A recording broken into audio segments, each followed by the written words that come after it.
penerapannya seperti apa? Penerapannya itu kita mulai dari diri kita, kemudian kita salurkan ke murid dan semua warga sekolah untuk mengembangkan budaya positif tersebut.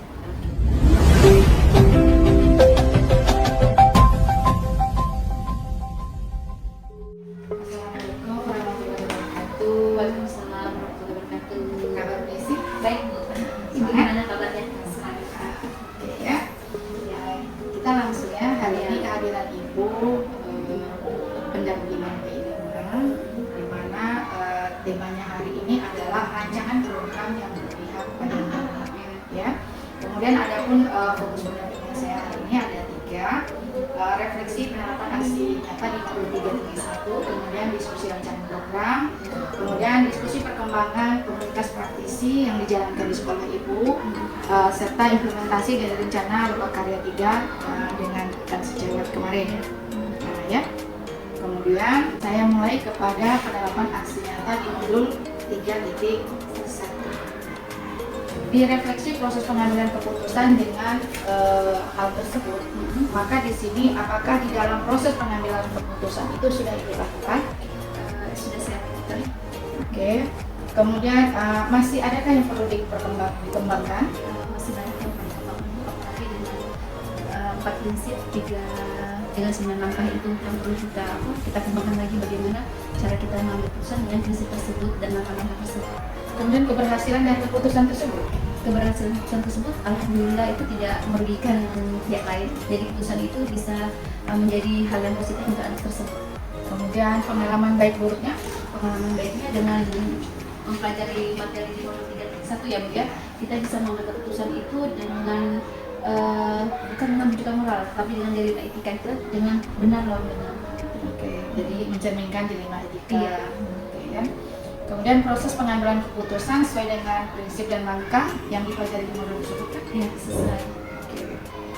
Kemudian di proses pengambilan itu seberapa jauh perkembangan dan yang harus dievaluasi?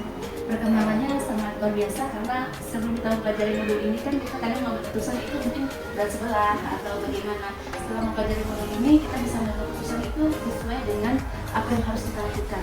Yang perlu kita kembangkan itu kita harus menggali apa sih yang membuat permasalahan itu terjadi gitu. Oke, kita masuk kepada rancangan program. Rancangan program yang berpihak pada murid itu adalah Rancangan programnya kita buat, tapi kita baru mengidentifikasi. Ya. Jadi kita mengidentifikasi apa sih yang paling tepat program kita untuk di sekolah ini. Oke.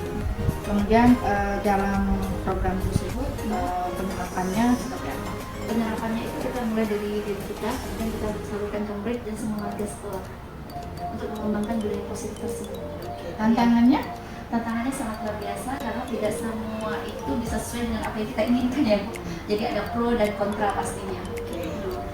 Kan ada tantangannya tuh ya. Kemudian bagaimana cara Ibu untuk menanggulangi tantangan tersebut? Kalau cara menanggulanginya itu dengan pertama kita sosialisasi dulu ya Bu, Ya. apa yang mau kita rencanakan, kita kasih penjelasan kepada semua warga sekolah lah jelasnya. Apa sih yang mau kita lakukan, jadi mereka yang mungkin tidak begitu paham dengan apa yang kita lakukan itu mulai terbuka, oh yang mereka yang dijelaskan itu seperti ini, oh budaya ini seperti ini, jadi kita sosialisasikan dulu lah kepada warga sekolah. Lanjut kepada pertemuan komunitas ya. Sudah ada? Sudah ada, kita sudah ada kabel sekolah kita dengan nama kabel mantap identitas. Ada kepanjangan kan? Ada. Apa? Mandiri, M-nya mandiri, A-nya aman, aktif ya Bu, aktif dulu, N-nya nasional, kita bersifat nasional, terus T-nya itu terampil, Iya. mantap, A-nya itu baru sekolah kita aman, P-nya baru kita profesional, begitu. Teman-teman sejawat dengan hadirnya komunitas ini mereka bisa berjalan dengan baik dan melakukannya dan juga apakah kita mendukung Ibu? Alhamdulillah dan sejawat dan semua warga sekolah mendukung dengan komunitas kita dan sebentar lagi akan merencanakan berjalan kegiatan kembali. Oke, jadi artinya segala sesuatu yang kita inginkan dengan kolaborasi yang luas kepada teman-teman sejawat, mereka akan tahu seperti apa yang dibutuhkan. Jadi artinya sekolah, sejawat, mendengarkan juga orang tua murid, komite, perlu mengetahui bahwa kita punya komunitas praktis yang bisa mendukung pembelajaran hari ini. Terakhir adalah pasca observasi. Tujuan dari hasil analitis data proses pengajar dan sejauh. Jadi kan punya tujuan tuh di dialog pasca kan nantinya punya tujuan. Kira-kira tujuan apa yang ingin dijelaskan kepada Jadi setelah kita melakukan hasil, kita melakukan fasilitasi itu ya. Jadi tujuannya itu bagaimana tujuan pembelajaran yang diinginkan oleh teman kita itu tercapai. Jadi apa area pengembangan yang akan dikembangkan selama guru tersebut tercapai. Misalnya tentang keterampilan pada saat proses belajar mengajar. Gitu. Jadi apa yang diinginkan itu tercapai dengan media yang digunakan, dengan cara penyampaian gurunya. Jadi tujuan pembelajaran itu yang harus tercapai yang kita tujukan. Dan area pengembangan. Kemudian kan ada umpan balik itu dari yang sejawat di titik 2.3. Iya. Seperti apa udah ibu kita? Sudah. Alhamdulillah umpan baliknya terhadap mahasiswa itu sangat bagus. Jadi dengan adanya ini kita lebih merefleksi diri untuk memperbaiki diri ke depan apa sih yang masih kurang begitu. Nah, kemudian percakapan di area pengembangan yang sudah ibu sesuaikan Sudah. format yang saya kasih. Oh iya sudah Bu. Oke. Kemudian di rekan sejati kan ada lembar pengembangan diri Iya. sudah ibu isi. Sudah. Nah, jadi ibu jabarkan di situ, kemudian ibu sampaikan ke rekan sejati. Iya. Melalui refleksi proses penelitian ini ada materi-materi yang harus diperhatikan. Sudah Bu. Ada nggak yang kira-kira di model 3.1, 2.3 ataupun mulai dari 3.1 dari awal sampai akhir itu ada nggak yang tidak ibu pahami? Ada kesulitan apa gitu? Kesulitannya itu dari modul itu sih alhamdulillah pembelajaran lancar. Hanya kita ada kesulitan dalam memahami apa yang mau kita pelajari kan. Terus yang apa yang belum pernah kita hadapi di sini kita hadapi gitu kan. Contohnya cara mengambil keputusan tersebut juga kan itu kan suatu dilema kita ya Bu ya. Karena kita berpikir kayaknya nggak bisa begitu, tapi ternyata harus itu yang diambil keputusannya begitu. Ya, oke.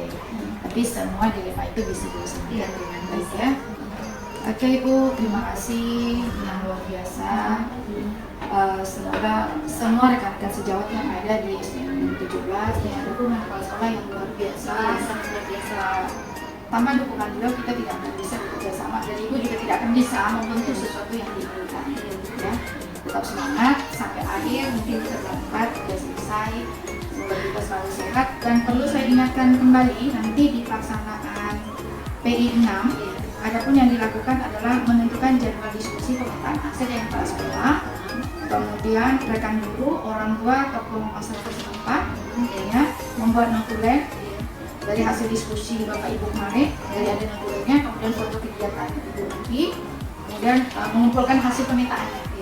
Nah ya, kemudian jika ada hal yang masih kurang nanti boleh ditanyakan. Terima kasih sekali lagi kepala sekolah yang saya hormati, terima kasih waktunya. Terima kasih juga kepada Ibu yang sudah semangat melakukan dan menerima kehadiran saya dan kita tetap semangat untuk menyelesaikan apa yang menjadi tugas kita kepada pemerintah. Saya akhiri, wabillahi taufiq wal hidayah. Wassalamualaikum warahmatullahi wabarakatuh. Waalaikumsalam warahmatullahi wabarakatuh.